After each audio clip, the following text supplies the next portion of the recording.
Hello IOD community and welcome to another DIY tutorial. Today we're going to be showing you how to make these adorable stone pot friends for your home decor or garden. We want to give a shout out to Lynn Moss Eddington. Josie saw your project in the Creative Tribe and absolutely loved it, so we thought we'd do our own take on it. We'll go ahead and link to her post in the description below, so do check out her original project there as well. Thanks, Lynn. All right, so we are going to take our rocks, which we bought on Amazon. Can you believe that you can buy rocks on Amazon? You could also take some from your yard. Make sure you don't take them from a public place, though, that are not yours. Of course, that goes without saying. We gave our rocks a quick wipe down. Ours were pretty grungy, so you want a smooth surface for the cleanest stamp impression. They dry pretty quickly. Once they're dry, you're going to go in with your paint and start painting your rocks. We're using a soft white chalk type paint today. Of course, you can get with your local stockist. There's many different brands and types of paint that could work. They'll get you hooked up with what you need. We're going to set our rocks aside to dry thoroughly. We want the paint to be totally dry so there's no lifting when we do the stamp that's going to muddy up our stamp ink. We are going to use an IOD ink today. We're using black.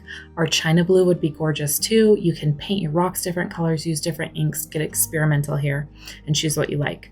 We will be using elements from our IOD Charlotte stamp. It's got a nice bee and some flowers and a beetle that are going to be cute for this. For more variety, we're also going to pull in our Antiquities stamp a little bit later, so we have a nice garden theme motif.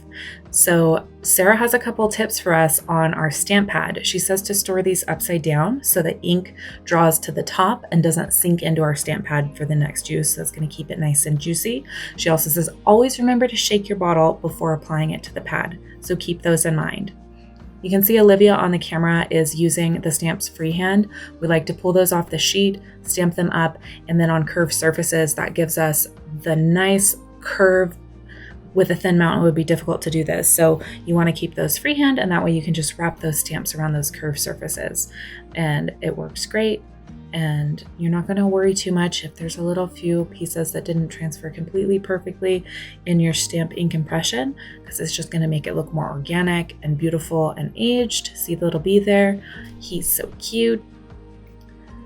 So we're going to keep stamping all our different elements. You could repeat some, you could pull in some from other stamps. You could even do just a partial image of a larger stamp. That's totally up to you and your creativity. Think about pulling in some bright colors for a pop of color if you'd like that. It also might depend on where you're going to be placing it. If it's a cooler colored pot, you might want it to pop more. So think about the end use when you're choosing your colors. Let's talk about sealer. So if you're going to be putting these inside, like ours, we're putting ours in our office. We just use a polyacrylic spray sealer in a semi-gloss. Gives it a little bit of extra shine, a little bit of porcelain look.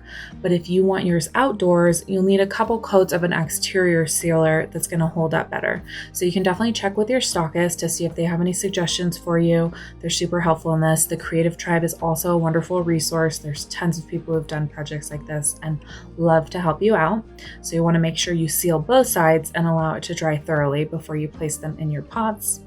Quick reminder, for your IOD stamps and other supplies, you can go to the ironorchiddesigns.com website and hit that red button, where to buy. Once you're done with your sealer and all your stamping, now all that's left is to find a home for your stamp. Are you gonna, or not your stamp, your stone pot friends.